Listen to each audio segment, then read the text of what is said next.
Queria convidá-los a abrir a Escritura na carta aos Hebreus, capítulo 12.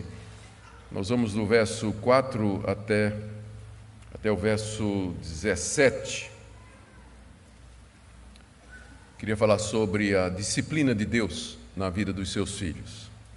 Hebreus, capítulo 12, do verso 4 até o verso 17. Aqui nós encontramos 5 explicações sobre a disciplina de Deus sobre seus filhos, porque Deus traz o sofrimento, a dor sobre aqueles que são seus, e depois 5 exortações sobre como devemos nos conduzir à luz disso, que são colocadas pelo próprio autor.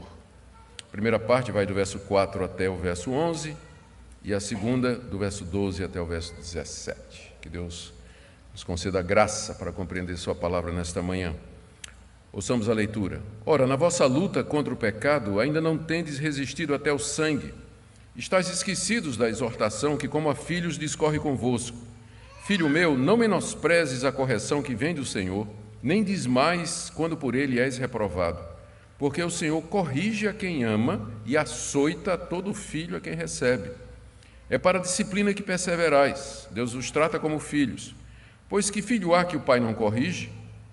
Mas se estáis sem correção de que todos se têm tornado participantes, logo sois bastardos e não filhos. Além disso, tínhamos os nossos pais segundo a carne que nos corrigiam e o respeitávamos. Não havemos de estar em muito maior submissão ao Pai espiritual e então viveremos? Pois eles nos corrigiam por pouco tempo segundo melhor lhes parecia. Deus, porém, nos disciplina para aproveitamento, a fim de sermos participantes da sua santidade. Toda disciplina com efeito no momento não parece ser motivo de alegria, mas de tristeza.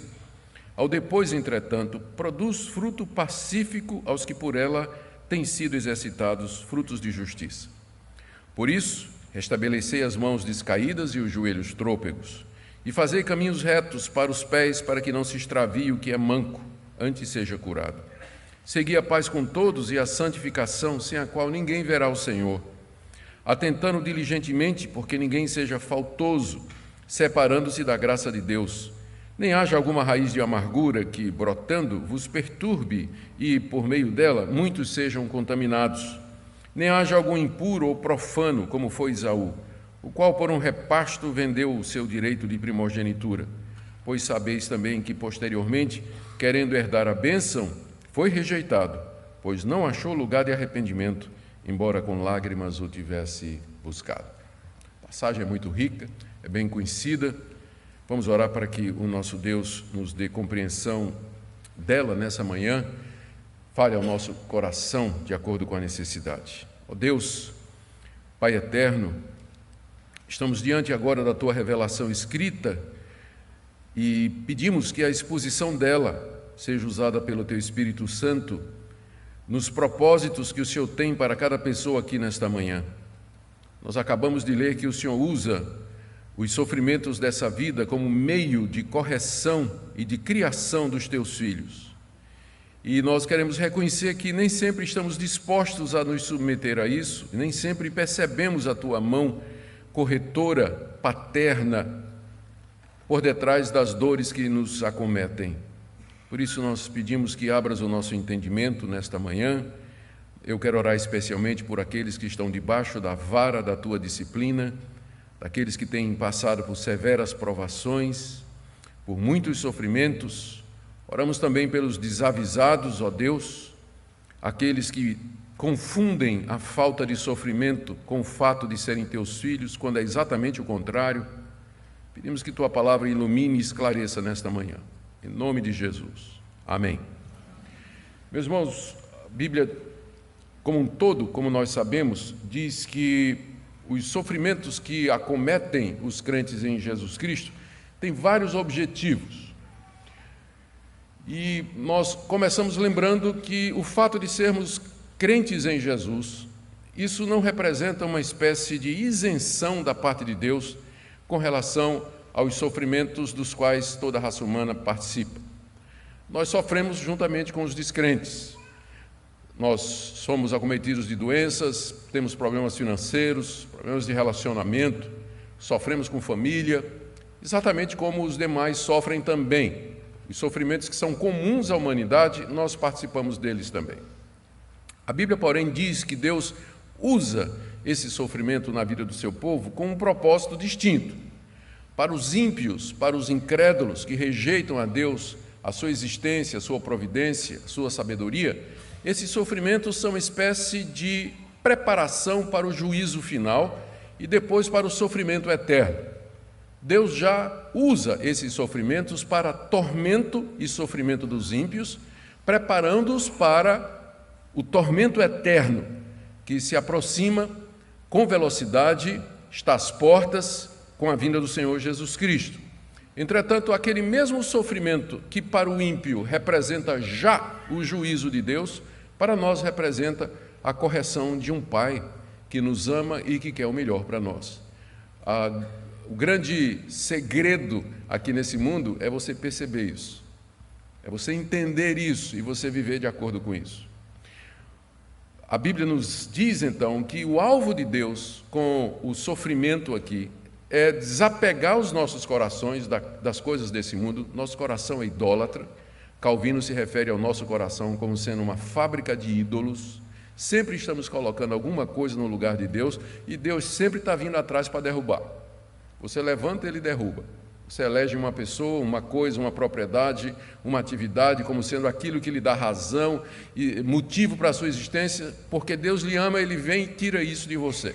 Você não entende isso, você acha que Deus é injusto, mas Ele está fazendo isso para o seu bem. Ele quer desapegar o seu coração de outra coisa que não seja Ele. Deus deseja fazer você ansiar pelo mundo vindouro, porque quando você está muito confortável aqui, você não aspira a chegar lá no reino celestial. Eu tive esse fim de semana em Franca, no interior de São Paulo, é uma cidadezinha que fica perto da fronteira com Minas Gerais. Então, para você ir para São Paulo, vindo de Minas, você passa pelo caminho de Franca. Aí os moradores de Franca estavam brincando comigo, dizendo que o pessoal faz brincadeira com o pessoal de Franca, dizendo que é mineiro cansado. Mineiro que saiu de Minas para ir a São Paulo, mas chegou em Franca e disse, não, por aqui está bom mesmo. Aí ficaram por lá e não chegaram até o final. Então, é exatamente isso que Deus quer evitar. Que você pare no meio do caminho e diga, não, aqui está bom. Eu disse, não está bom não. Você está caminhando para Jerusalém.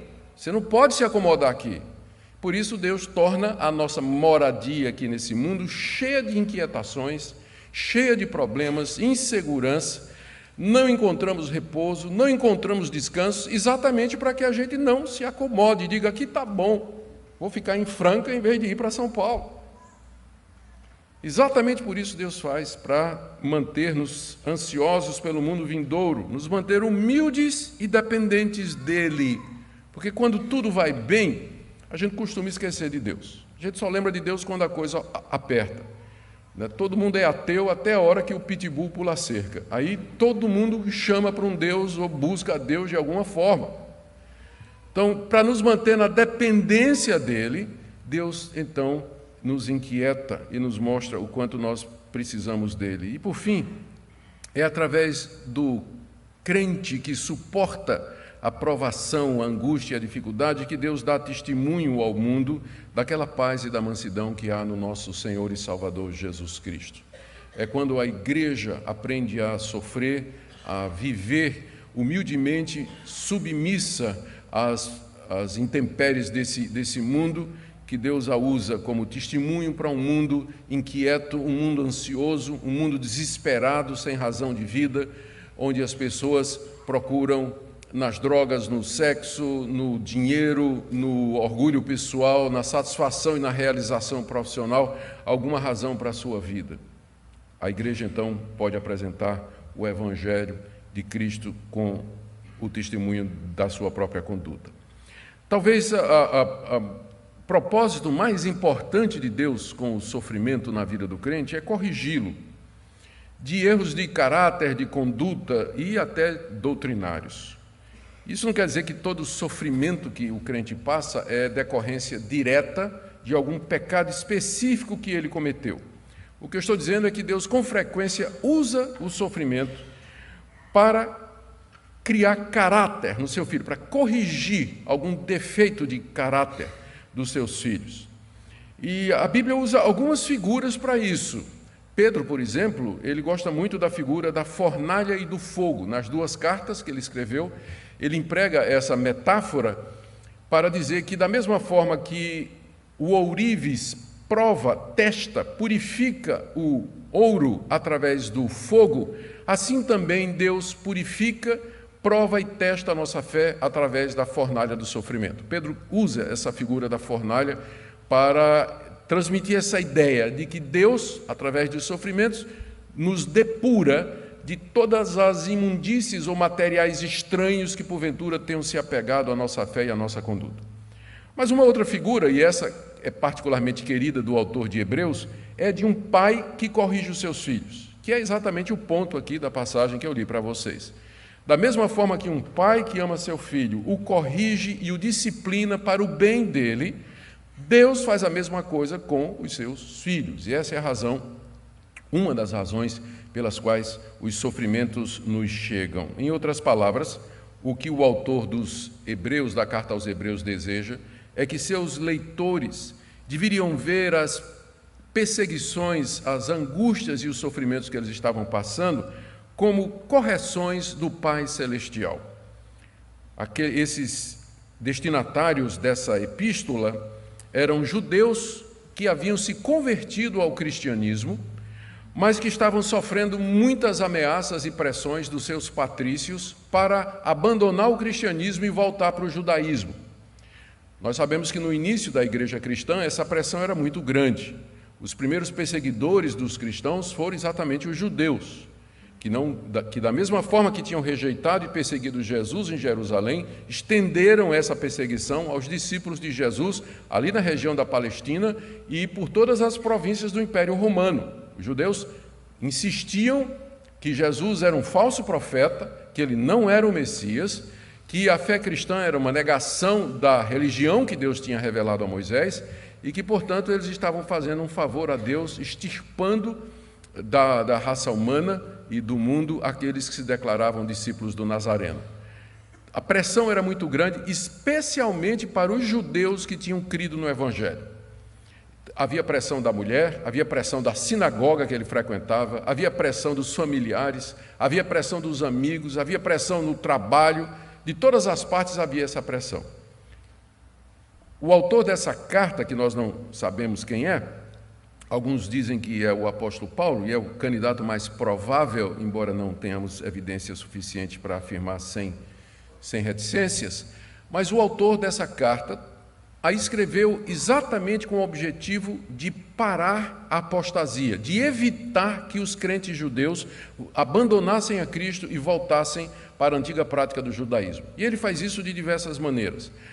Ele compara Cristo com Moisés e mostra a superioridade de Cristo, compara Cristo com os anjos, ele compara Cristo com o sacerdócio levítico, ele diz que Cristo é de uma ordem diferente de sacerdote, a ordem de Melquisedeque. Ele faz diversas advertências sobre a apostasia, a mais importante é aquela do capítulo 6, que se você foi iluminado, se você teve conhecimento da verdade e voltou atrás, já não resta mais perdão ou arrependimento para os seus pecados. E agora nós chegamos nesse capítulo onde a tática dele, a estratégia dele é dizer: essas perseguições que vocês estão passando, elas não são motivo de desânimo para vocês. Pelo contrário, elas são uma prova de que vocês são filhos de Deus. Porque qual é o pai que não corrige seus filhos? Eu sei que esse argumento tinha muita força naquela época, né? Hoje em dia, se eu disser aqui qual é o pai que não corrige seu filho, vai levantar uns 300. Né? Pai que não corrige mesmo, deixa a criança à vontade. Mas naquela época os pais costumavam corrigir os seus filhos. Por isso o argumento é válido, né? Qual o pai que não corrige seu filho? Ora, o Pai Celestial também vai fazer a mesma coisa. Então, esse é o ponto da passagem. O autor deseja que os seus leitores, tentados a voltar atrás, por conta da pressão, do sofrimento e da perseguição, eles olhassem aqueles sofrimentos, na verdade, como uma prova do amor de Deus, preparando-os e purificando-os para que eles pudessem herdar o reino celestial. E no caminho, então, além de explicar isso, o autor da carta traz algumas advertências e orientações práticas que nós veremos, se o tempo de fato permitir. Então, ele traz, em primeiro lugar, 5 esclarecimentos sobre os sofrimentos, começando aí do verso 4 e indo até o verso 11. O primeiro não é tão ruim quanto pode ser. Se vocês estão achando que é ruim, pode ficar pior ainda. Não chegou ainda ao máximo, não. É o que diz o verso 4. Ora, na vossa luta contra o pecado, ainda não tendes resistido até o sangue. Eles estavam sendo ameaçados, assediados, talvez pela polícia local, seus bens tinham sido arrestados, mas ainda não tinha começado o martírio. Não havia ainda morte. O Império Romano ainda não tinha começado a matar os cristãos jogando-os na arena. Então, o autor da carta aos Hebreus está dizendo, vocês ainda não resistiram até o sangue, quer dizer, vocês ainda não provaram a sua fé, pagando-a com a própria vida. Vocês ainda não derramaram sangue por ser cristãos. Vocês perderam suas propriedades, perderam a liberdade, perderam o emprego, mas não perderam a vida ainda. Então não é tão ruim como vocês acham que está. Pode ficar pior.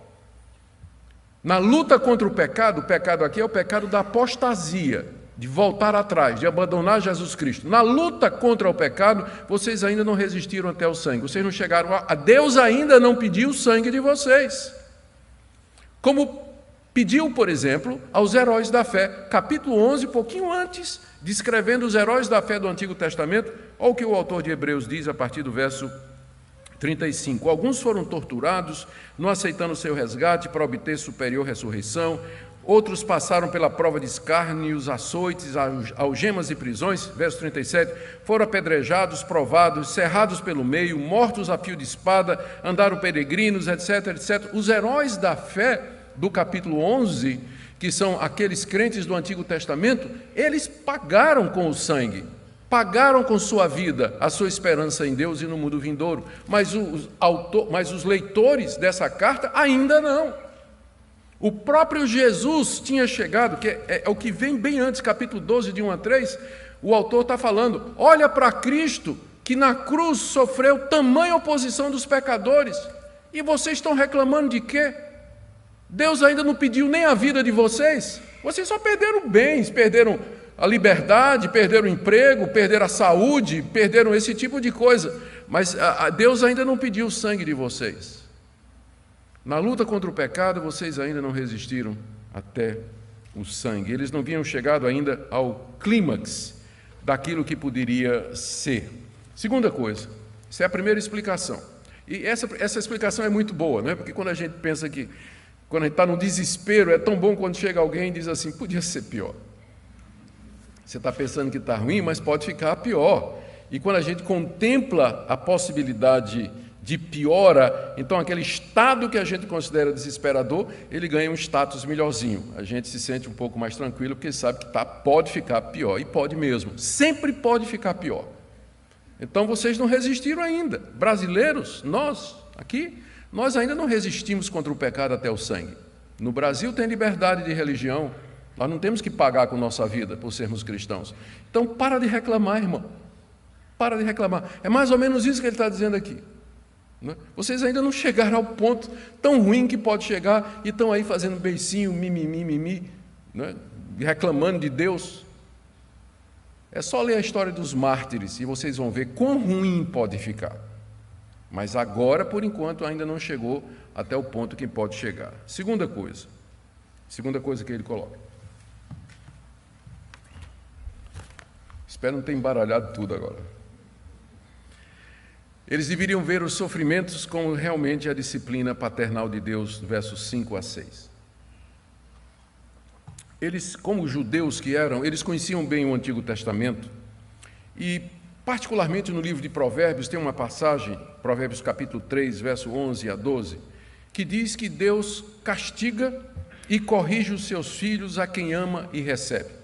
Salomão escreveu isso, está lá no livro de Provérbios, e vários salmos dizem a mesma coisa. Os profetas também se referem à nação de Israel como sendo filhos de Deus que são disciplinados por Deus.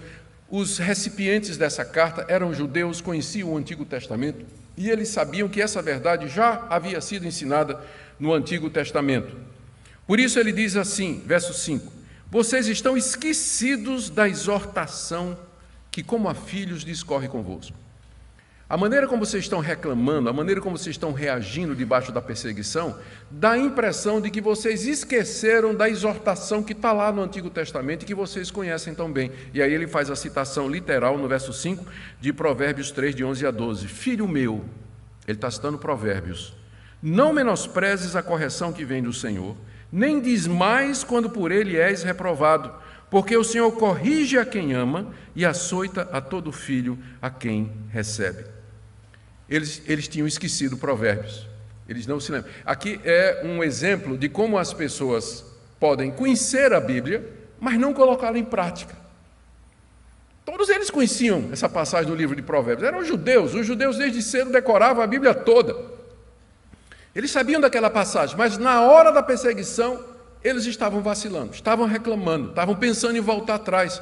Por isso o autor diz, vocês esqueceram aquela passagem que vocês conhecem e que diz que Deus açoita todo filho que recebe e que Deus castiga a todo filho a quem Ele ama. Vocês esqueceram disso? Não é que eles tinham esquecido, eles sabiam, mas simplesmente não colocavam em prática, que é o problema da grande maioria dos cristãos. Os cristãos não precisam ser relembrados, o que eles precisam é colocar em prática aquilo que eles sabem. Eles já sabem. Dificilmente uma igreja como essa, uma igreja histórica, uma igreja firme na doutrina bíblica, precisa de coisas novas para aprender. O que nós precisamos é colocar em prática aquilo que nós aprendemos desde a escola dominical. Colocar em prática aquilo que aprendemos em casa, com os nossos pais. Não precisa de muita coisa nova, não. Eu não preciso nem a equipe pastoral, né? Nós não precisamos estar aqui preocupados em trazer uma novidade para a igreja. Nós queremos que vocês coloquem em prática aquilo que vocês já sabem. Vocês estão esquecidos, diz o autor de Hebreus. Vocês estão esquecidos da exortação lá do Antigo Testamento. Aquela exortação, ela cobra 3 atitudes dos filhos de Deus debaixo do sofrimento. Primeiro, não menospreze a correção de Deus. Verso 5, filho meu, não menosprezes a correção que vem do Senhor. Menosprezar é fazer pouco caso. O chicote está comendo, a dor aumentando, tudo dando errado, e você dizendo, é sorte, é azar, é um acaso, não vou nem perguntar a Deus o que é que está acontecendo, Deus não tem nada com isso. Não menospreze, não. Deus está por detrás de cada pequena providência da sua vida. Não menospreze, não faça pouco caso. E se você entender que de fato é Deus, não endureça o seu coração, dizendo que Ele está sendo injusto, e nem blasfeme contra Deus, como a mulher de Jó queria que ele fizesse no meio daquele sofrimento. A segunda atitude que a Provérbios exige está aí no verso 5, nem desmais quando por ele és reprovado. Deus reprova seus filhos, no sentido de que Ele olha a nossa conduta, olha o nosso caráter, a nossa crença, e Ele não aprova determinadas coisas, nossa maneira de agir, nossa maneira de falar, aquilo que nós cremos, Ele nos reprova. Só que a reprovação já é seguida da correção. É isso que reprovar aqui significa. A orientação lá que Salomão deu no livro de Provérbios é: não desmais quando você é reprovado. Ou seja, porque pode ser que Deus, quando vai reprovar, a peia cante alto, né? A giripoca vai piar, né? E aí você vai desmaiar, vai desfalecer. Vai dizer assim, não, eu desisto, não dá certo, ser crente é muito complicado, a mão de Deus é muito pesada. Não desmaie quando Deus está corrigindo você, está reprovando você. Não faça isso não. E ele dá, aqui no final do verso, ele dá no verso 6, a razão pela qual Deus faz isso. Por que você não deve menosprezar a correção de Deus e nem desmaiar quando ela parecer pesada demais? É porque, verso 6, o Senhor corrige a quem ama e açoita todo filho a quem recebe. Sabe qual é o pior castigo que Deus pode dar a um pecador? É dizer para ele: seja feita a tua vontade. Faz como tu quer. Segue no teu caminho. Não vou corrigir, não. Decide aí tua vida. Vai por onde tu desejas. Exatamente porque Deus me ama, é que ele não respeitou as minhas decisões e mandou meu livre-arbítrio para as favas e fez o que era bom na minha vida, apesar de mim. Porque se Deus fosse respeitar o meu arbítrio e as minhas escolhas e as minhas decisões, eu não estaria aqui hoje, pode ter certeza disso. E nem você. Exatamente porque Deus lhe ama é que Ele lhe contraria, Ele vai atrás de você, Ele faz com você como fez com Jonas. Que diz respeito com o livre-arbítrio de Jonas? Jonas escolheu ir para Tarsis, quando ele podia escolher ir para Nínive. E Deus devia ter dito, está certo, é o livre-arbítrio, vou respeitar. Mas foi atrás do cabra, você vai para onde eu quero, é aqui. E aí, debaixo de tempestade, marinheiro, naufrágio e peixe grande, lá vai Jonas cumprir a vontade de Deus, exatamente porque Deus corrige a quem ama e Ele açoita a todo filho a quem recebe, porque nós somos filhos imperfeitos, nós somos filhos pecadores, filhos desobedientes, e o nosso Pai, em vez de nos abandonar à nossa própria sorte e à teimosia do nosso coração, Ele usa a sua providência, Ele usa os acontecimentos, Ele usa a sua palavra, como hoje de manhã, para nos corrigir, para nos trazer de volta, abrir os nossos olhos, nos encorajar a perseverarmos e a permanecer naquilo que é a sua vontade. Então, primeira explicação, não é tão ruim quanto pode ser. Segundo, isso que está acontecendo é uma prova do amor de Deus, porque Deus disciplina a todo filho a quem ama. Terceiro, isso aqui, o segundo ponto é, vocês deveriam ver o sofrimento como disciplina paterna, e aí ele desenvolve isso no terceiro ponto, de 7 a 8, de que a correção é exatamente a evidência da salvação. Existe uma discussão muito grande sobre certeza de salvação, sempre houve na história da igreja. Como é que uma pessoa pode saber que ela é salva? Como é que ela pode saber que ela está entre o número dos eleitos ou ela faz parte dos filhos de Deus? Há muitas evidências que a Bíblia fala. Primeiro, você tem que crer no Senhor Jesus como seu Senhor e seu Salvador. Segundo, você tem que ver sinais de santificação, de mortificação do pecado na sua vida, porque você recebeu o Espírito Santo. Portanto, a presença dele deve fazer alguma diferença na sua vida. Terceiro, há aquele convencimento íntimo que Deus nos dá de que nós de fato pertencemos a Ele, que Paulo refere em Romanos capítulo 8, que o Espírito Santo dá testemunho ao nosso espírito que nós somos filhos de Deus. Mas há uma quarta evidência na Bíblia de que a pessoa é salva, que são as provações, que são os sofrimentos por causa de Cristo ou em decorrência do Evangelho, que é exatamente o que o autor de Hebreus faz aqui, a partir do verso 7 e 8. Ele diz que essa disciplina de Deus é aquilo que todo pai normalmente faz com o filho a quem quer bem e a quem planeja deixar a sua herança. Verso 7, é para a disciplina que perseverais. Deus vos trata como filhos. Pois que filho há que o pai não corrige? Mas se estáis sem correção de que todos se têm tornado participantes, logo sois bastardos e não filhos. O que o autor aqui está dizendo, que o alvo de Deus é o que ele chama de disciplina. Verso 7, é para a disciplina que perseverais. A disciplina aqui é usada não agora no sentido do castigo em si, mas do efeito que o castigo produz. A disciplina visa produzir disciplina. Deus nos disciplina para que tenhamos uma vida disciplinada, domínio próprio, paciência, humildade, gentileza, perdão, tudo isso é uma vida disciplinada, mas ela só vem pela disciplina. É para a disciplina que perseverais. Perseverar é você continuar crendo em Deus, apegado a Deus, mesmo quando o pau está cantando. Você se assegura, você pega em Deus e diz, é isso mesmo, meu pai, eu preciso, corrige, Senhor. Não com tanta força, que eu aguento pouco, mas me corrija. Pode ir, mas eu sei que o Senhor faz isso porque... Então, é isso que é perseverar. E eu persevero porque eu sei que no final o resultado vai ser uma vida disciplinada. É para a disciplina que você persevera. E aí a explicação está no verso 7. Deus vos trata como filhos, pois que filho há que o pai não corrige? As fontes que nós consultamos, os estudiosos, eles dizem que na época de que essa carta foi escrita, no Império Romano, na sociedade greco-romana, um homem tinha muitas mulheres, tinha a mulher com quem era casado e tinha as amantes. e às vezes tinha filhos dessas relações. O filho legítimo que haveria de herdar o seu nome e a sua propriedade, ele era submetido a um treinamento muito severo. Contratava-se pedagogos, guias, professores particulares para que ensinassem as artes, ensinassem disciplinas físicas para aquela criança, para que ela, chegando na idade própria, depois de ter sido disciplinada, exercitada em todas as áreas, ela pudesse então ser um herdeiro digno ou digna da fortuna do nome do seu pai. Mas os filhos das concubinas, os filhos das amantes, eles não passavam por isso.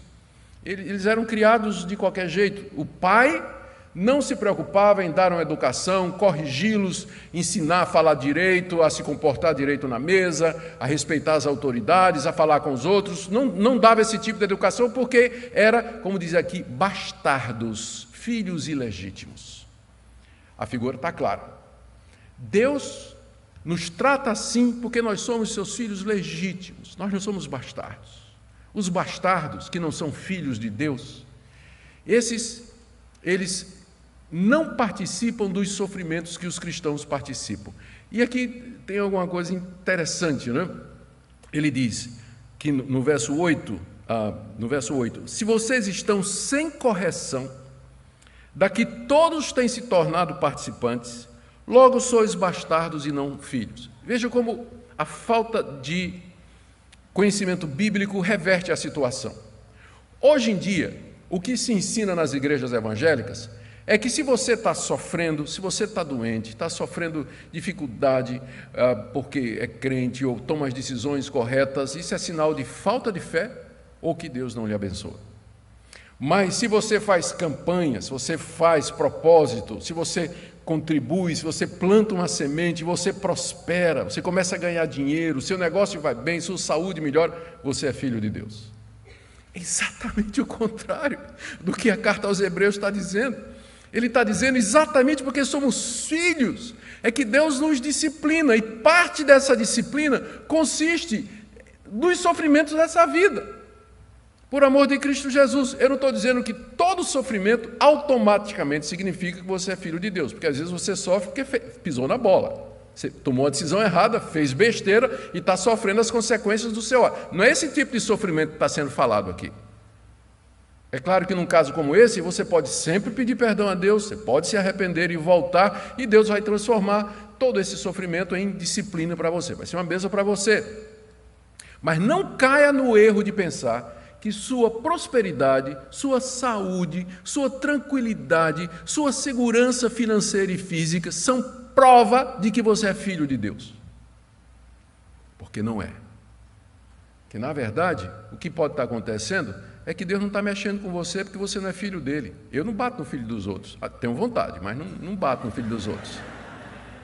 Não bato no filho dos outros, não corrijo o filho dos outros, engulo quieto, né? Viajar... Essa viagem que eu fiz agora, de São Paulo para cá ontem, foi um sofrimento, né? Tinha uma criança no banco da frente que foi uma tortura, né? Pensa numa vergonha alheia, passar vergonha pelos pais. A criança mandava em tudo. Senta, menino, não sento. Bota o cinto de segurança, não boto. Tinha que chamar a comissária de bordo para tomar uma providência e tudo mais, né? Minha vontade, não vou dizer qual era a minha vontade, não. Mas eu não posso fazer nada, não é meu filho. Não é meu filho. Então, o fato de que você não está sendo disciplinado, corrigido severamente por Deus, não quer dizer que está tudo bem com você e Deus, simplesmente pode ser que Deus esteja dizendo, vive tua vida. Tu não és meu filho, tu nunca te arrependeste dos teus pecados, nunca crestes no meu filho Jesus, nunca abraçaste de coração sinceramente o Evangelho. Você não é meu filho, não faz parte da minha igreja. Se vocês estão sem correção, da qual todos se tornaram participantes, vocês são bastardos e não filhos, filhos ilegítimos. Essa é a terceira coisa, terceiro ponto aqui que o autor de Hebreus quer que os seus leitores percebam, que aquilo que os estava desanimando, na verdade, era a prova maior da relação paternal com Deus, o filho legítimo que é disciplinado e preparado para ser o herdeiro. Quarto lugar, ele explica então que a submissão é necessária para que a disciplina produza efeito, porque nós devemos observar aqui que, embora na sua soberania, no seu amor, Deus nos corrija, por outro lado, é exigido de nós que nós nos submetamos, porque senão aquela disciplina não irá produzir o efeito intentado.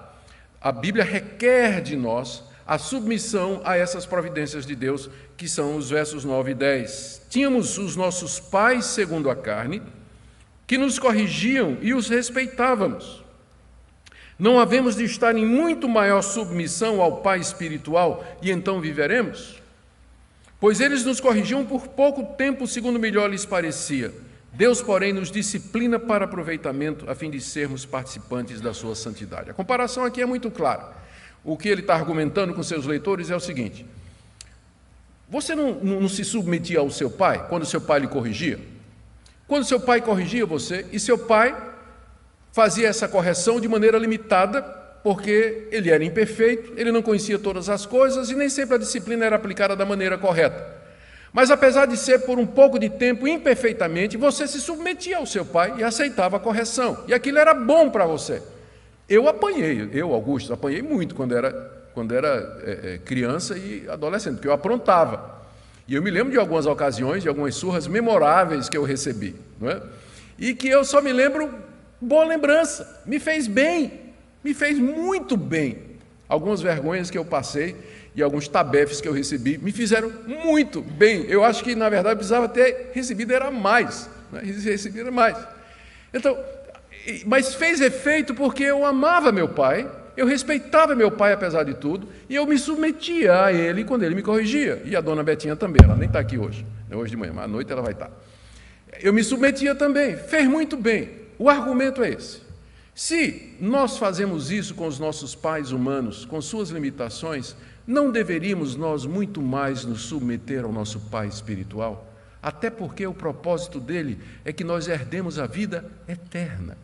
O alvo dele é a santificação, para que nós possuamos e herdemos o reino que está preparado desde a fundação do mundo. No final do verso 10, Deus nos disciplina para aproveitamento, a fim de sermos participantes da sua santidade. É isso que Deus quer, que nós participemos da sua santidade, do seu caráter santo. Isso significa que nós sejamos santos como Ele é e que nós possamos herdar esse mundo santo, o novo céu e a nova terra que Ele está preparando e já preparou para aqueles que são seus, para que nós participemos do reino de Deus. Para isso Ele nos corrige. Se você se submetia ao seu pai e à sua mãe quando Ele corrigia você, então você se submete também ao Pai Celestial. Infelizmente, a geração que foi criada sem disciplina, ela não está entendendo essa metáfora, né, que eu estou pregando aqui, porque a metáfora pressupõe pais que corrigem seus filhos. Eu sou daquela geração da qual eu vi um meme uma vez dizendo assim: sandálias havaianas há 30 anos ajudando sua mãe a educar você. Então, eu sou daquela geração. A nova geração não entende essa metáfora aqui. Eles não sabem o que é se submeter à disciplina do pai e da mãe. E isso, então, projetar de que maneira você se relaciona com Deus quando Deus corrige você. Vejam como a importância da verdade também na cultura. Porque muitas figuras da Bíblia, metáforas da Bíblia, elas não fazem sentido para essas gerações, porque já não somos mais de acordo com os princípios que a palavra de Deus dizia. Mas vamos para o quinto ponto aqui que o nosso autor deseja apresentar. Veja, ele está explicando para os seus leitores o porquê dos sofrimentos dele. O quinto ponto é que o resultado final vai compensar, por isso aguentem um pouquinho. Verso 11: toda disciplina com efeito no momento não parece ser motivo de alegria, mas de tristeza. E é verdade. Quando Deus está disciplinando a gente, não parece ser motivo de alegria, mas de tristeza. Porque frequentemente a dor vai estar presente, a perda, a frustração, o medo, a angústia. Isso tudo faz parte do processo disciplinar que Deus usa para nos corrigir, para sermos participantes na sua santidade. Então, no momento da disciplina, não parece ser motivo de tristeza. E a criança não entende quando a gente chega para ela e diz assim: olha, está doendo mais em mim do que em você. Ele disse, não está não. Não está não. Então, no momento não parece ser motivo de alegria. E a gente sabe o que é isso. Todos nós passamos por isso. E nós sabemos que naqueles momentos de crise, de angústia, de perda, de sofrimento, de ameaça, de medo, de incerteza, de velhice, de doença, aquilo não é motivo de alegria, de tristeza. Porém, com efeito, ao depois, entretanto, metade do verso 11 para o final, ao depois, entretanto, produz a disciplina, ela produz fruto pacífico aos que por ela têm sido exercitados. A palavra exercitados aqui tem a mesma raiz da palavra disciplina. A palavra é o verbo grego paideo, de onde vem a palavra paidia, criança, pedagogia, né? Vem da palavra grega paidia, que significa criança. Então, o processo de disciplina era o processo de você treinar uma criança, exercitar uma criança no caminho da verdade, quer seja no aprendizado das artes, das ciências ou mesmo na cultura física, que é o termo que é usado aqui no final do verso 11. Depois que Deus nos exercitou como um pai que exercita uma criança, o resultado vai ser o fruto pacífico de justiça. No momento você não consegue ver isso, você está perguntando, Deus, em que sentido isso vai me fazer um crente melhor? Em que sentido esse desastre na minha vida, essa catástrofe na minha vida vai me fazer um crente melhor? Eu não estou conseguindo ver. Mas depois, geralmente é só depois, você vai olhar para trás e vai dizer como o salmista, foi-me bom ter sido afligido. Só depois você vai olhar para trás e vai dizer, agora eu entendo. Por que é que isso aconteceu comigo? Agora eu entendo. Tem uma história que eu já contei aqui, acho que devo ter contado, porque eu conto em todo lugar, mas eu vou lembrar para você daquele rapaz que era missionário, queria ser missionário, foi para uma tribo de índios, atravessou metade da África ao encontro daquela tribo desconhecida para pregar o evangelho, depois de ter orado a vida toda, pedindo a Deus uma oportunidade de ser missionário, lutou, estudou, preparou-se. Chegou lá na tribo, descobriu que era de canibais, comedores de carne humana. Virou-se para fugir, os cabas pegaram. A próxima cena, você imagina, é o moço amarrado no poste central da aldeia, diante dele uma fogueira com um caldeirão de água fervendo e o cozinheiro com uma peixeira de 14 cortando verdura e olhando para ele, né? Então ninguém tem dúvida qual vai ser o cardápio da noite. E o moço ali perguntando, Deus. E de repente o chefe da tribo ele tem uma inspiração. Aí chama o cozinheiro e diz, ô cozinheiro, tira um pedaço da carne dele aí para eu ver se é boa. O cozinheiro se aproximou assim, vou tirar da panturrilha, tirar da batata da perna. Pega a batata da perna, tira o bife e traz para o chefe. Aí o chefe, nossa, que carne horrível desse homem, nunca comi uma carne tão ruim. Solta esse homem, a carne dele não presta. Próxima cena, nosso jovem missionário correndo mata fora, voltando para Deus, para casa, feliz da vida, orando a Deus e dizendo, Senhor, agora eu sei porque é que o Senhor me deu aquela perna de borracha. Pois é. No dia do acidente, da prótese, Senhor, eu não entendo. Mas depois, olhando para trás, ele entendeu. Muita coisa na vida da gente só vai fazer sentido depois. E algumas vezes nunca. Você vai morrer com aquele mistério.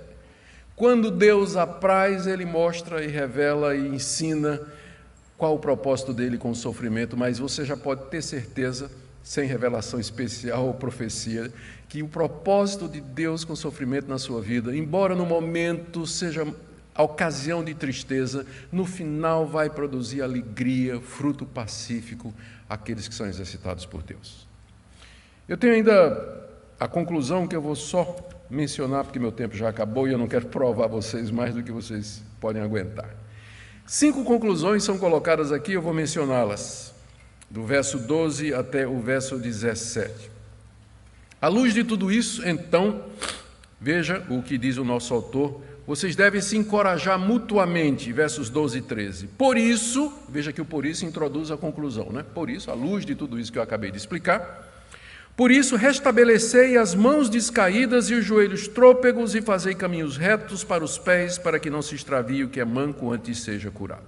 Nosso autor está citando aqui o livro do profeta Isaías, capítulo 35, quando o profeta anima o povo de Israel dizendo: restabeleçam as mãos descaídas e os joelhos trôpegos, porque Deus vai tirar vocês lá do cativeiro babilônico. Coragem, levantem, né? As mãos estão tremendo, os joelhos já não aguentam mais de correr, aguenta mais um pouquinho, se encorajem. E, verso 13, façam caminhos retos, ou seja, tapem os buracos, removam os obstáculos do caminho para que todos vocês possam passar, mesmo aquele que é manco, aquele que tem uma deficiência, até ele pode passar também. Então se ajudem, pavimentem um caminho, levantem uns aos outros no meio do sofrimento. Primeira coisa.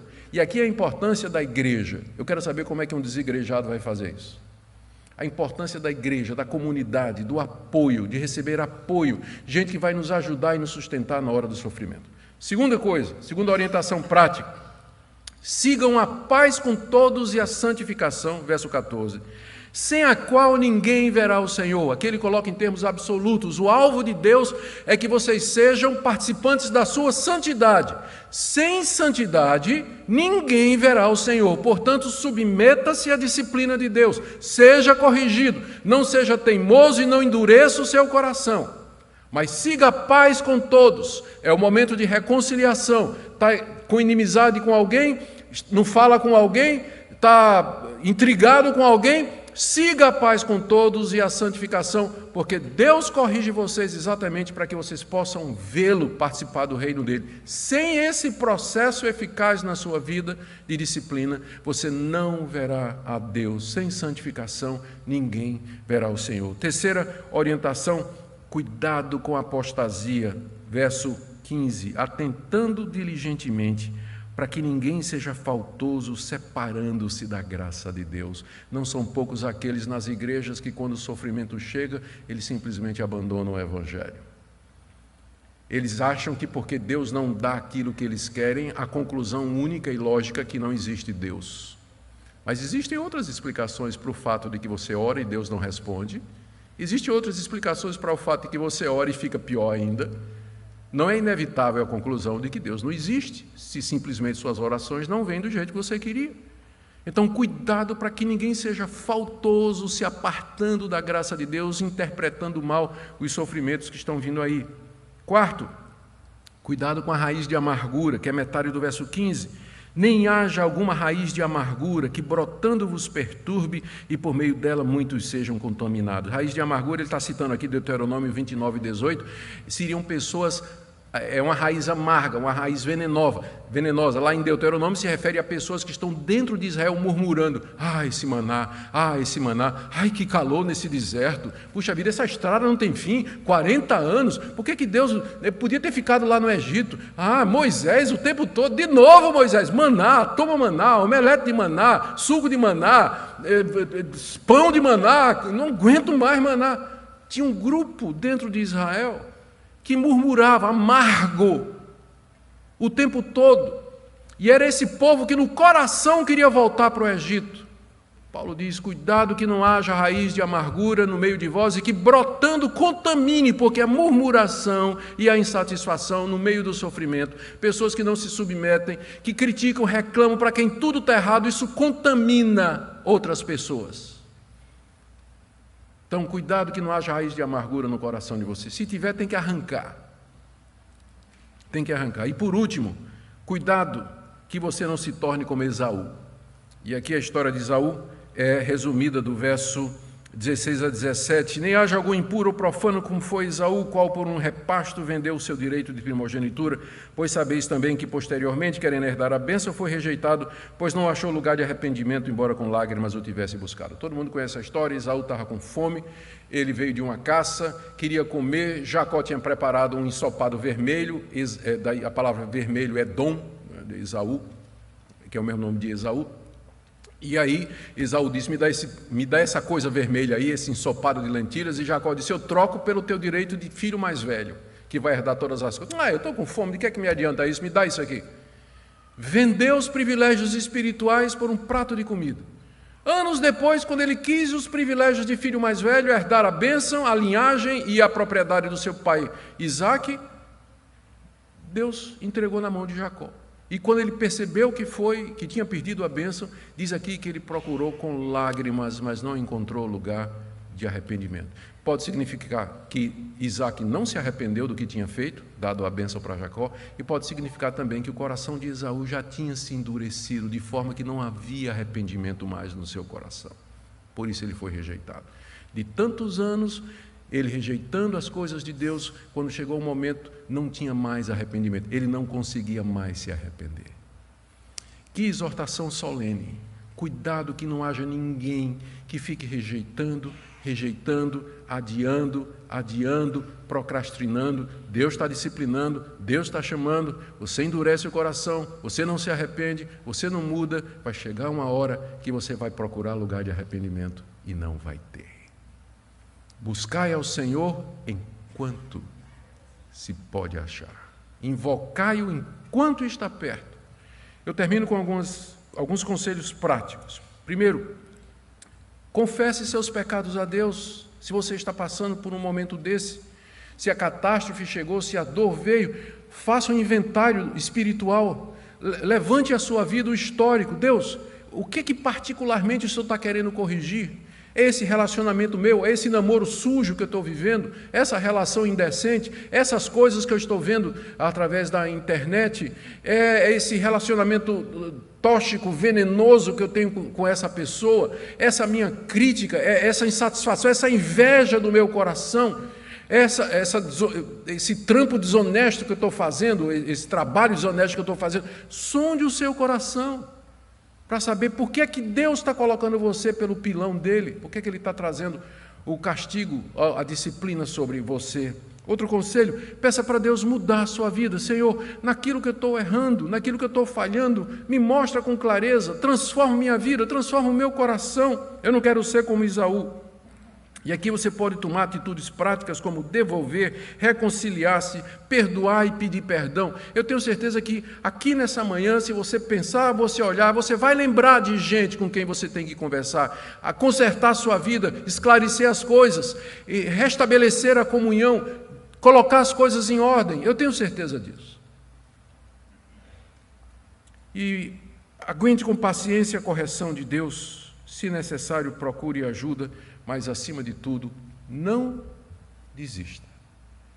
Na luta contra o pecado, você ainda não resistiu até o sangue. Se submeta à poderosa mão de Deus. Se humilhe diante dele.